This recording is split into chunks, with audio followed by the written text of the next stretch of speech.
हर हर महादेव। श्री शिवाय नमस्तुभ्यम। श्री शिवाय नमस्तुभ्यम। हर हर महादेव। काशी विश्वनाथ की जय। काशी काशी शिव काशी। मैं सभी देवी देवताओं को नमन करते हुए, वंदन करते हुए आज की कथा प्रारंभ करता हूँ।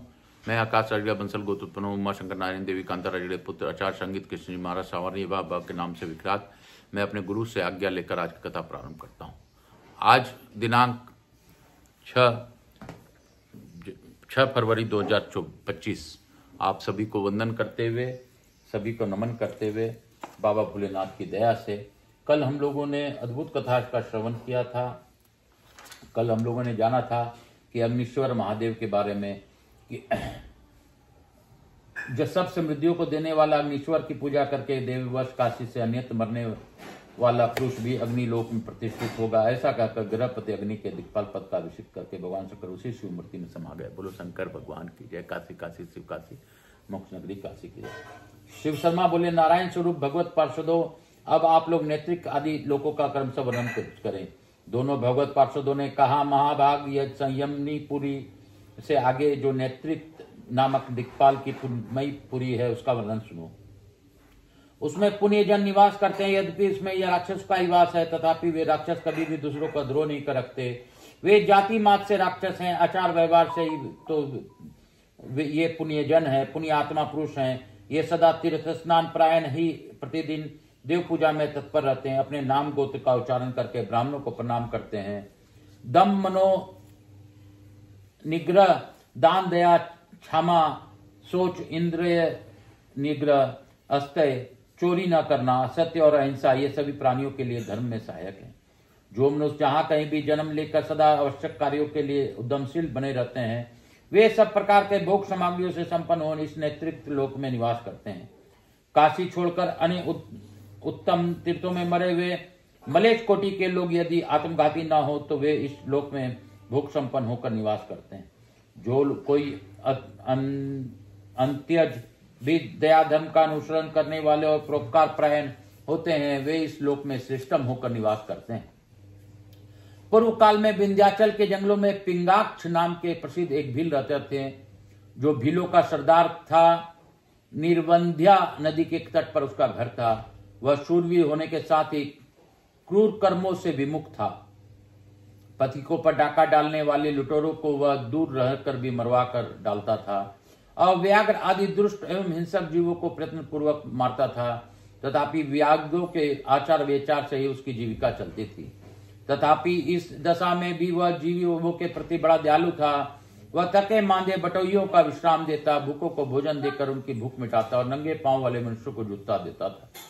जिनके पास वस्त्र नहीं होता उन्हें कोमल मृक्षम देता और दुर्गम मार्ग एवं निर्जन प्रांतार में वह पथिकों के पीछे पीछे जाकर उन्हें अभीष्ट स्थान पर पहुंचा आता था।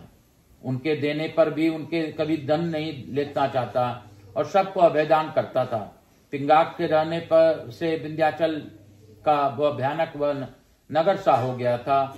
उसके डर से कोई भी राह चलने वालों को रोक टोक नहीं करता था। पिंगाक के घर में समीप ही एक दूसरे गांव में उसका चाचा निवास करता था। एक दिन उसने गिरवे वस्त्र धारण करने वाले तीर्थ यात्रियों के समूह को बड़ी भारी कोलाहल सुना। उन यात्रियों के पास बहुत धन था। वह नीच व्याघ्र उन धन के लोभ में उन्हें मार डालने के उद्यत हो गया और आगे जाकर बहुत छिपे हुए उसने उस मार्ग को घेर लिया। उस समय पिंगाक्ष भी शिकार खेलने के लिए उस जंगल में गया था।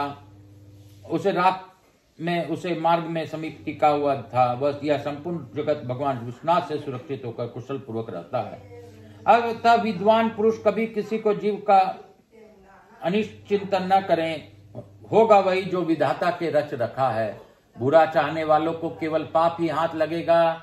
इसलिए आत्म सुख की इच्छा रखने वाले पुरुष किसी का बुरा न सोचे। यदि कुछ सोचना ही है तो मोक्ष का उपाय चिंतन करें और किसी बात का नहीं। तदंतर जब रात बीतने लगी और प्रातःकाल निकट आ गया, उस समय बड़ा भारी कोलाहल मचा। एक ओर से आवाज आई, योद्धाओं सबको मार डालो, नीचे गिरा दो और नंगे करके तलाशी लो। दूसरी ओर से करुणा भरी पुकार सुनाई पड़ी, सिपाहियों मत मारो, रक्षा करो, हम तीर्थयात्री हैं, हमारे पास जो कुछ है उसे बिना परिश्रम के लूट लो और ले जाओ। हम अनाथ बटोई हैं, भगवान विश्वनाथ के उपासक हैं और उन्हीं से सनाथ हैं।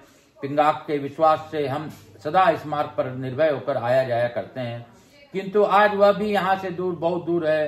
तीर्थ यात्रियों को यह बात सुनकर पिंगाक्ष दूर से ही मत डरो गिरट लगाता उत्साह वहां पहुंचा और बोला, यह कौन दुराचारी है जो इस पिंगाक्ष के जीते जी मेरे प्राणों के समान प्यारे पतिकों को लुटना चाहता है। उसका यह वचन सुनकर उसके पापी पितृव्य ताराक्ष ने क्रोध पूर्वक अपने सेवकों को आज्ञा दी, पहले इसी को मार डालो, उसके बाद इन साधु यात्रियों को लुटना। ये कहकर वे सभी दुराचारी भील मिलकर अकेले पिंगाक्ष के साथ युद्ध करने लगे। किसी तरह उन सब का सामना करता हुआ पिंगाक्ष यात्रियों को अपने घर के समीप तक ले गया। उसी बीच में विरोधियों के बाणों से उसकी धनुष बाण और कवच सभी कट गए। वे यात्री भी निर्भय होकर उसकी बस्ती में पहुंच गए और उसने दूसरों को रक्षा के लिए लड़ते लड़ते प्राण त्याग दिए। मरते समय उसने मन में यह अभिलाषा थी कि वह यदि मैं समर्थ होता तो हम इन सब को मार गिराता। अंतकाल में जैसे मति वैसे होती है, उसके अनुरूप ही गति होती है। अतः वह नेत्रिक के लोक में राक्षसों का राजा एवं दिक्पाल हुआ। इस प्रकार हम दोनों ने तुम्हें नेत्रिक के स्वरूप का परिचय दिया है। नेत्रिपुरी से उत्तर दिशा में वह वरुण देव का अद्भुत लोक है। जो लोग न्याय उपार्जित धन से कुआं, बावली और तालाब बनवाते हैं, वे वरुण लोक में वरुण के सम्मान कांतिमान होकर सम्मान पूर्वक निवास करते हैं। जो निर्जल प्रेम देश में जल देते हैं, दूसरों को संताप दूर करते हैं और याचिकाओं को विचित्र छाता एवं कंडलू देते हैं। जो नाना प्रकार के खान पान की सामग्रियों से युक्त पौनशाला बनवाते हैं, सुगंधित जल से भरे हुए धर्म घट दान करते हैं। जो पीपल के वृक्ष को सींचते हैं और मार्ग में वृक्ष लगाते हैं, यात्रियों को ठहरने के लिए धर्मशालाएं बनवाते हैं, थके मांदे पथिकों का कष्ट दूर करते हैं। गर्मी में मोर पंख आदि के बने हुए पंखे बांटते हैं और यात्री को पसीना दूर करते हैं। तथा जो पुण्यात्मा मानव दुराचारी मनुष्यों द्वारा गले में फांसी लगाए